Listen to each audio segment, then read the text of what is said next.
that I wanted to have with you all. Holy shit. Hey you guys, it's your host Joy Nihon. So today I wanted to have a talk about how I started my dream here in Japan. I know for a lot of you guys, you might have a dream of sometime coming into Japan, whether it's for a living or just traveling. For me, I would just like to share how it was like my beginning here in Japan and just how I pretty much got to this point, and hopefully my experience of how I got here into Japan kind of gives you an idea of what to expect if you want to live or even travel around here. Hopefully my trip can serve you whenever it comes with expat life. It doesn't necessarily have to be about Japan, but just trying to follow what you want to in life, and kind of like taking that path even though it might seem impossible or something that's very out of your comfort zone. So anyways, my beginnings, right, pretty much, there was a time where I was that kind of person that I really loved like learning languages, right? Like I just didn't really like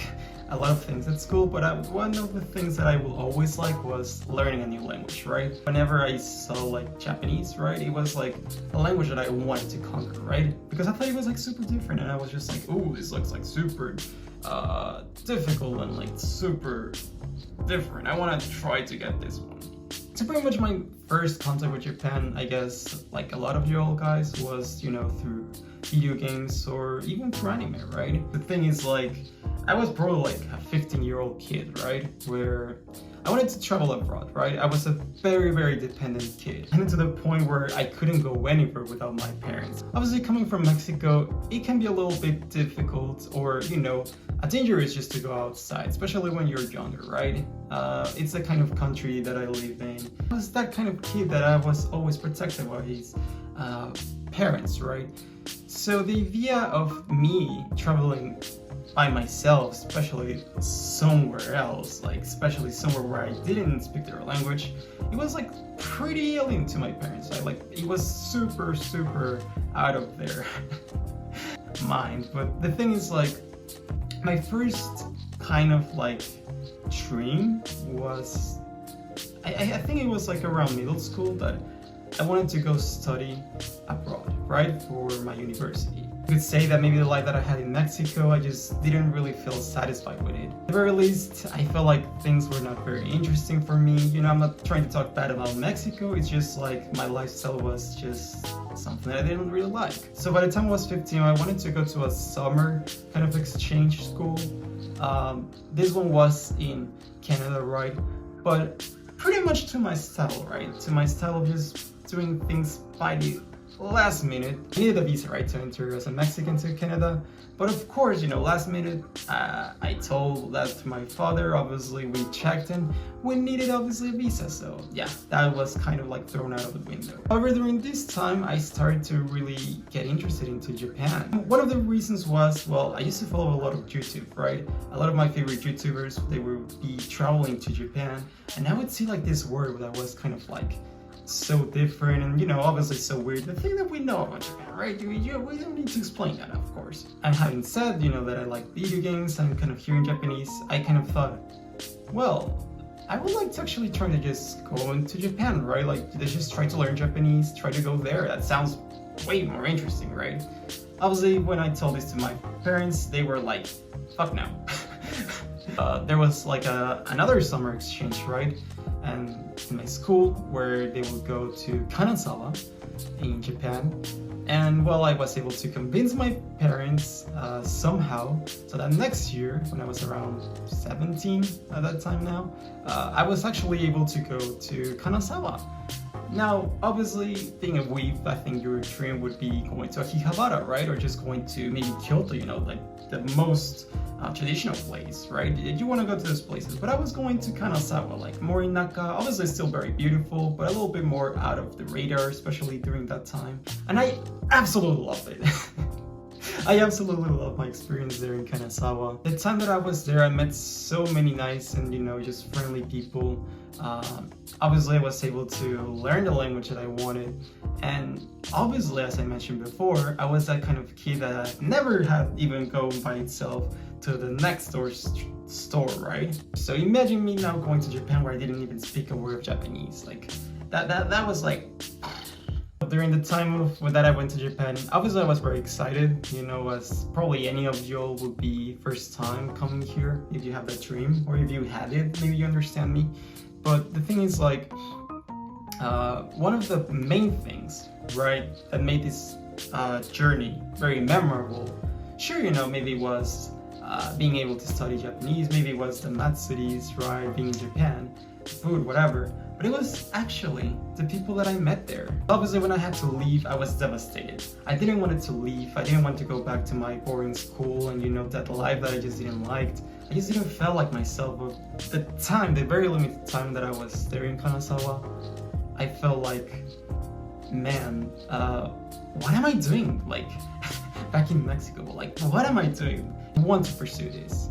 However, not only that, but it kind of like opened my mind into trying to, you know, just try different cultures, different languages. Anyways, 1 year later, I graduated from high school. I was able to go back into Japan. This time, it was a language school, right? Thing is, I wanted to go to university and my father really wanted to press me into just entering a university, right? Thing is, like, I just was not motivated. I didn't want to, I didn't care about anything about university, right? Couldn't give a shit about becoming a lawyer or doctor or whatever, right? I went to Japan hoping to kind of like find that thing that, you know, woke me up in my first trip. And sure enough, it did. You know, obviously, I met more great people while I was in Japan, especially in Sapporo this time, right? Again, another destination that, although it's still fairly popular, it's not like the kind of Japan that you're shown. And, you know, that just kind of showed me, obviously, the good and the bad sides. Also, I would say I was very fortunate enough because, as I told you, you know, I really like YouTube, and one of the YouTubers I would follow at that time, they would talk a lot about the negatives as well in Japan, especially as a foreigner.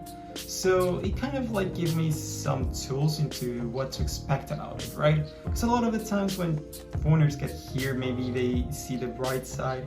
They never see like there's a really fucked up side, right? Long story short, the thing that made me, you know, like my trip or my stay again was the people that I met. Some of my best friends have come from this country. I mean, my host mother, she's been a great influence in my life as well. I mean, without her, I probably wouldn't even be able to be in this spot as well, right? The thing is, like, I was just hungry, you know, I was just hungry to actually finding my independence, as well as being able to prove, you know, that I could handle things by myself, that I could handle a challenge. Unfortunately, if I would say kind of unfortunately, the thing is, like, I couldn't study in a Japanese university, but that it took me to another path where I would study in the Netherlands. Anyways, during that time in the Netherlands, I was having maybe those expectations that I was having with Japan, but they never translated. And the reason is probably, you know, obviously, sure, when we're talking about the Netherlands, yeah, food doesn't come into mind, or like, sure, maybe there's some parts of tourism, but the Netherlands itself was not a country that I really had a passion about, as I did with Japan. But kind of like feel very lost at the time, and again, very unmotivated, because obviously I shared a passion for Japan, and I think when you show that, it shows to other people, and that just opens doors. And I think that's always been my thing with Japan, and why I've been so passionate about it. I had to undertake my education in the Netherlands for the next 4 years, but I was able to come and go to Japan every now and then. And I even had like my sister, you know, coming to Sapporo in between, like maybe 3 years later, and I absolutely loved showing her around, you know, my city pretty much. That's kind of like the roots of how I started, right? I had the passion for learning the language. I generally like how, you know, the complexity of it, but also like hearing it. At the same time, it was just like traveling. I mean, probably because of the nice people that I will always meet here. But of course, not everything's nice. Once I started living here, especially during my internship and the other period when I was in Yokohama, there were, you know, obviously some dark sides of it. The first one was during the COVID times, right? So I was one of the ones that I was trapped in Japan, right? Within it. But I was not like a resident. I was just a tourist who was working, well, not working, doing my internship. So, you know, obviously it was a very hard time where It was hard times because it was much tougher to connect with people. I still was able to do some connections, which I'm very grateful, but definitely that was one of those times where being isolated was very hard. The second thing is obviously living in Japan. It's very different than when you're traveling Japan. Obviously meeting a lot of people, you will meet a lot of nice and maybe even your best friends, but at the same time you're gonna be meeting weird people. I've met a lot of weird people as well. Weird people where they will just maybe stalk you or just call you in the middle of the night and just, not pleasant at all. Obviously not everybody here is gonna be nice, including the foreigners, including the Japanese. It's just something that is common. Everywhere it's gonna be like that. There was one more thing. When I was still in the Netherlands, right? And I was always debating myself, how can I go back into Japan? As I said, I didn't really trust myself, I didn't believe that I could get the Japanese level to get there. I didn't thought I would be able to find any jobs or whatever. Especially, being a Mexican, it would be much harder being an English teacher. What about just getting married with a Japanese girl? Well, I don't know, I like my independence as well, right? But the thing is, I knew that if I wanted to build myself a path, it would have to be through my means. What did I do? Well, I started studying more Japanese. Started my internship, which really helped me propel some of my Japanese level. Plus, just self-studying for 2 years would really help me. Obviously, I was one of those students I couldn't enter because of the border restrictions before. So it was a very weird time as well. But the thing is, there was always that burning passion of going back. However, I do have something to confess, and that is, I finally got a working visa, an actual proper working visa. But the thing is, people change, right? You change, we all change. What you maybe wanted to do a few years ago, maybe you don't want to do anymore. Now, I'm not saying I don't want to live in Japan. I definitely want to live here in Japan. The thing is, I've come to see the dark side of working in Japan. Yeah, I don't know. It's late life. I don't know. It's just something that I think slowly, maybe before, obviously I wanted to stay in Japan. I still want to stay in Japan, right? So it's necessary to have a working permission. But the thing is, the more I see how it works, the more I just feel that's kind of depressing. Now, we all know that probably a lot of people have to work in something they don't like, but being me, I still want to achieve something that I want to be working, that I feel like it's worth it, especially that's something that it's worth it. Not that it has to be easy, I can definitely put a lot of effort into it, but I want to do something that it's worth it, not just feed some boss of a very big company that's just gonna be scratching your ass, or just treating you like shit. I think if I want to leave a message for this video, it's gonna be, what do you make about Japan? What you make of Japan is up to you. In the sense of, I think a lot of times people come here in Japan because, yeah, obviously, they want to escape their life, as maybe I wanted to do at some point, right? I found my life boring in Mexico, I didn't like it, and I felt like coming here, it would magically solve those things. Luckily, very luckily for me, I think that I found something that I could only do in Japan, that I want to pursue, that I need to be here, that is giving me that push regardless of the tough times, regardless of maybe the inconveniences. So it really is something that I want you to consider. Especially if you want to be living in Japan or anywhere else in the world. And take my example. As I said before, I was in the Netherlands, and maybe initially I had the expectation that I had with Japan. The thing is, I didn't have any connection with the Netherlands. I didn't have any passion for Dutch, and I was just feeling miserable. Sure, I could be living a better life, being in a first world country, living in the Netherlands. It's a nice country, not gonna lie. It's just that I didn't have anything to do there. The thing is, there is definitely a purpose that I want to do in this country.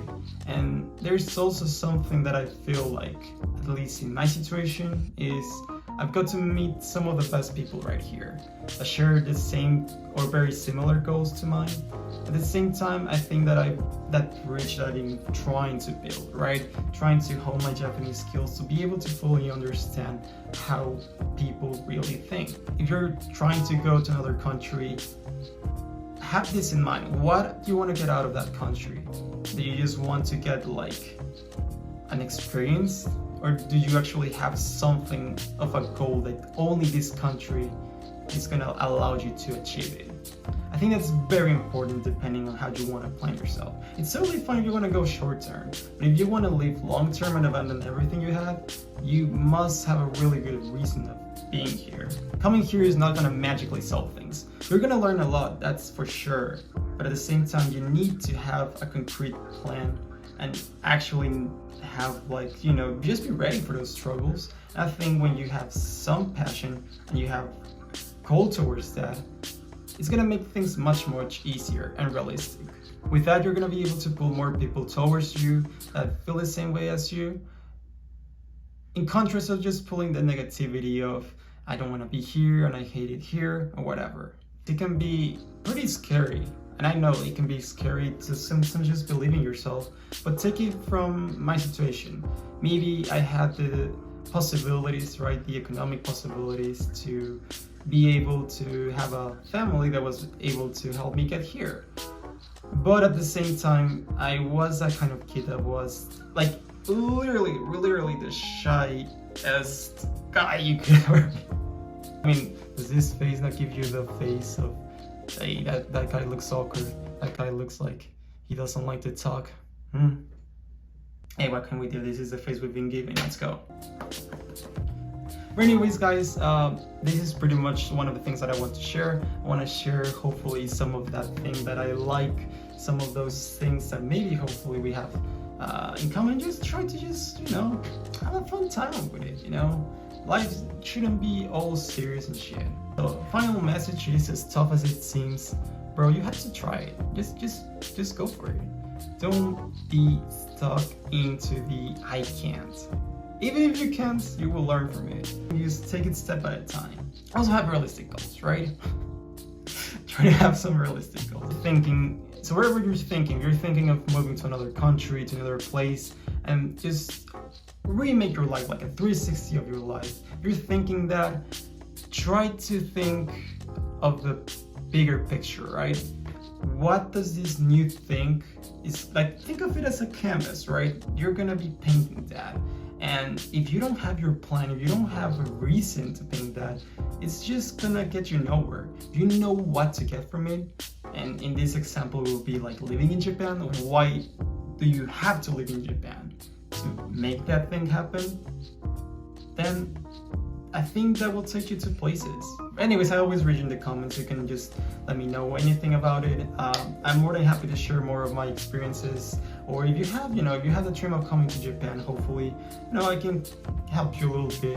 But anyways, please support the channel. We're trying to get to 1,000 subscribers. We're trying one step at a time, hopefully spreading some of that love back to the community, back to you guys. But I need your help with that community. I need you guys. So, obviously your subscription, sharing, liking, whatever, deeply appreciated. Anyways, we'll be seeing you in the next one.